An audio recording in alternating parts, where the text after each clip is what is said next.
Fall light is the best, isn't it?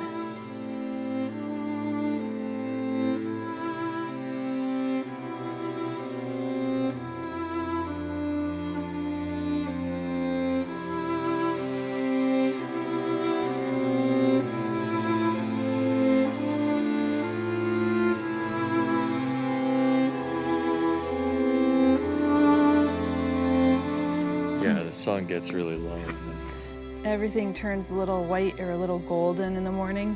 We try to get out here early enough to give you a little bit of a sense of what it's like. So peaceful in the morning. And we're up here at the Common House Gardens and things are quite full. I planted most of these gardens in September and October, and it's the first week of October now. And you can see that these gardens are kind of full of life around this time.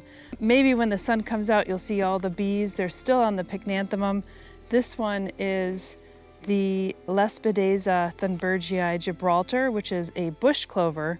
Now we have native bush clovers and we have prostrate ones that run around the ground that I've planted in with the garden. I think they're still in the garden, but now, you know, this garden, I can't imagine, but this is 3 years old. This over here is, I think, approaching 4 years old. And it's hard to imagine that this is what becomes of it from removing sod, adding some substrate back to it, and then planting it.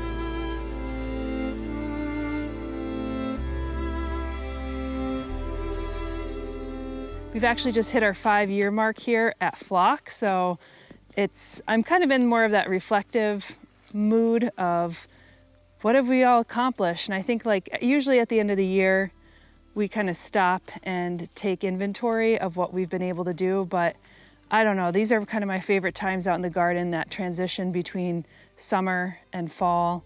And I feel like the bees and the pollinators are all rabidly trying to get as much pollen and nectar as possible. That's the first bee showing up Yeah, for work. exactly, the first bumblebee. And because bumblebees have that fuzz on the outside, they're the ones that are able to first warm up.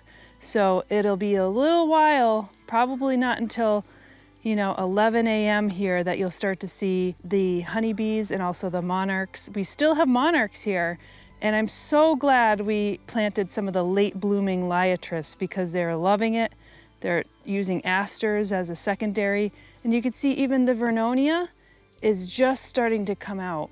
It's not even like fully out yet. So there's a lot of things that are still going to bloom, even though we're probably going to get frosted in the next 2 weeks.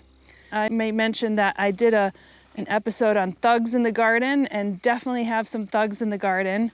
I'll link to that episode if you haven't seen it. A lot of the thugs are actually native plants, and you'll notice that I actually took out quite a bit of that Gora, which is that tall white one right here. It was seeding like crazy, and I must have taken out 50 or 60, and I've taken the seeds and I've spread them into the meadow because I think these would be much better as meadow plants. But this is a biennial. I already see the rosette that I'm going to have a lot of these next year too. So I think one thing that this garden will need is a haircut over time. A lot of asters have moved in here as well, and some of those are rhizomatous. But for right now, we haven't been doing too many tours in the garden, at least personal tours this year, because we've been really busy with traveling and renovating. So we've had to concentrate a bit more on that. Today though, I want to concentrate on somewhat finishing this soft landing down here underneath the Magnolia. So if you recall, Sandra and I worked on this mulched circle.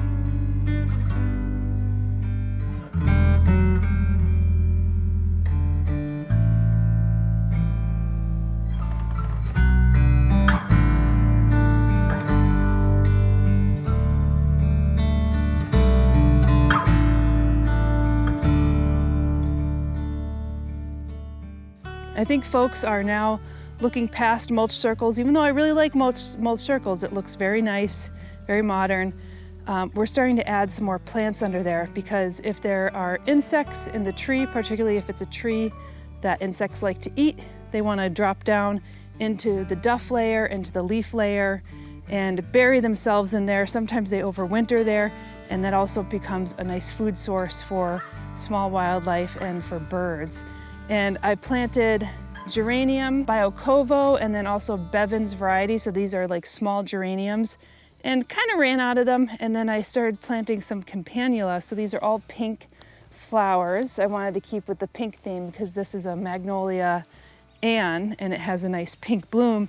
And this pretty much bloomed for us all year. I don't know what the deal was, but maybe it was the weather, maybe it was the combination of rain and sun. This was, very, very floriferous this year. But I have some extra ones these are low growing plants that I had planted in that pollinator garden that I just showed you. That pollinator garden has matured so much, and I had planted maybe 380 different species and varieties of plants in there that I cannot find this one anymore. It might have just gotten shaded out, and that happens when you get mature gardens. I got these specimens, by the way, at Rare Roots, and I really love ordering plants from them because you could see they grow them out very well. They always look so healthy. Some of the best packing of plants. I mean, when you start ordering plants online, you begin to appreciate the people who are able to pack plants and grow plants really well. So this is Campanula Pink Octopus. It is a fun plant. It kind of has a campanula flower in the sense that it hangs down like a bell, and then the little petals like spread out like little octopus tentacles. So this tree might get big enough. I think so. It was about 2.5, 3 years ago that we planted this. This may eventually get shaded out by the magnolia because the magnolia will get big enough. Here we go. I got some nice soil in here. I did put some cardboard in here, but you'll see that we kind of haphazardly put the cardboard. I didn't put it, seamlessly. So you will see some grass coming up. I am hitting some of our native soil. Very hard to work this soil. And look at this, very well rooted, elegant roots right there. So I'm just gonna pack that in. And I will be adding another layer of substrate on top here.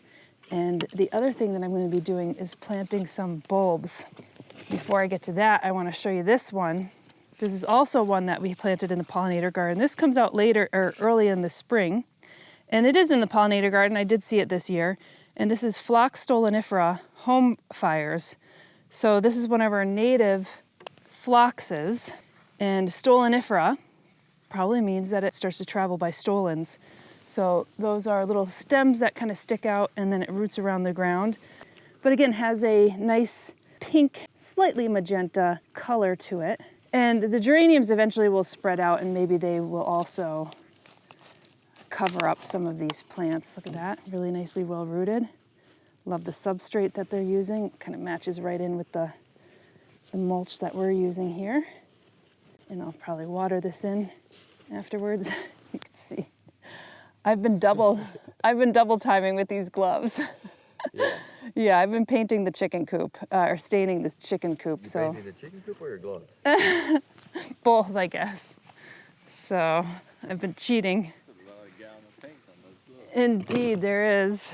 But we've been really making progress with the chicken coop. Saunder's been hard at work on it, especially with the siding boards. I got them all stained.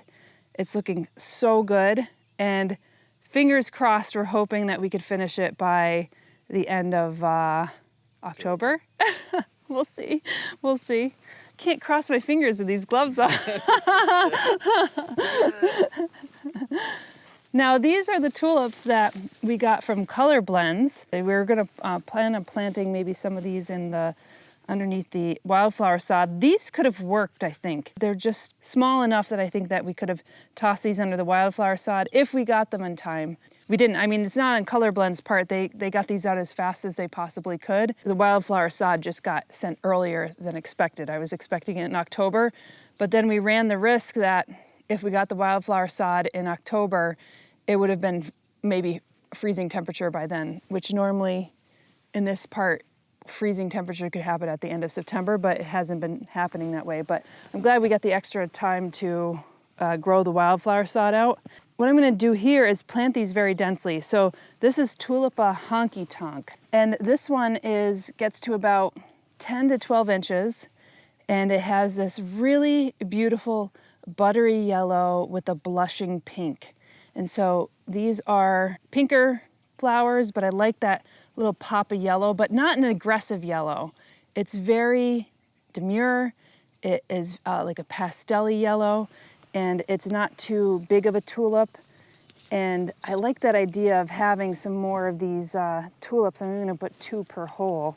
And I'm going to plant other tulips. I was going to wait, but then, sometimes I wait so long to do these videos that all of a sudden I have like a 20-car pile up of plants, and I will be getting some nice pink and lilac tulips like Tulipa bakeri and a number of others, and that's going to be quite lovely to showcase those, but I'd rather plant them all at once and kind of mix them up and then just plant them all at once so that they're more uniform. But quite honestly, I'm not going to wait that much longer.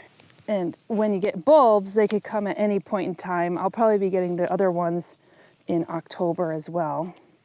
And then we'll have to wait till spring to see all the beautiful blooms. And these are all pretty much spring bloomers. But what's nice about the geraniums is that they give really beautiful foliage. And as the fall starts to proceed, they get like almost a red tinge to their leaves. And I really love the shape of the leaves as well. So once I do this, I'm only burying these bulbs maybe twice the size of the bulbs. And I do want to bury them a little bit more because we have a lot of chipmunks in these parts. So what I'm just going to do is add another layer right on top.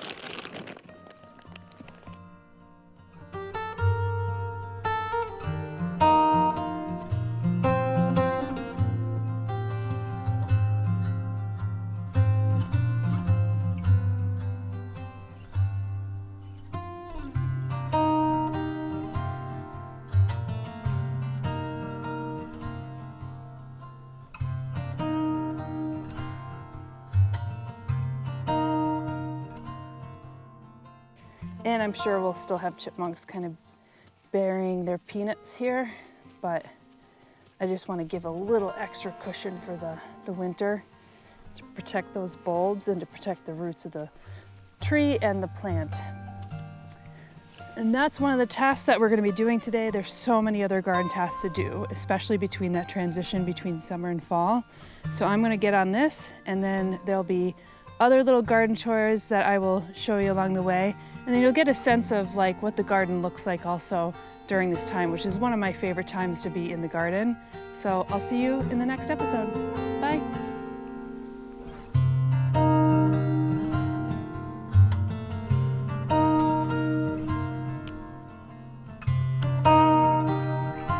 We're going to be working in the garden pretty much every day this month before winter hits, so stay tuned here for more episodes. We'll see you in the next episode.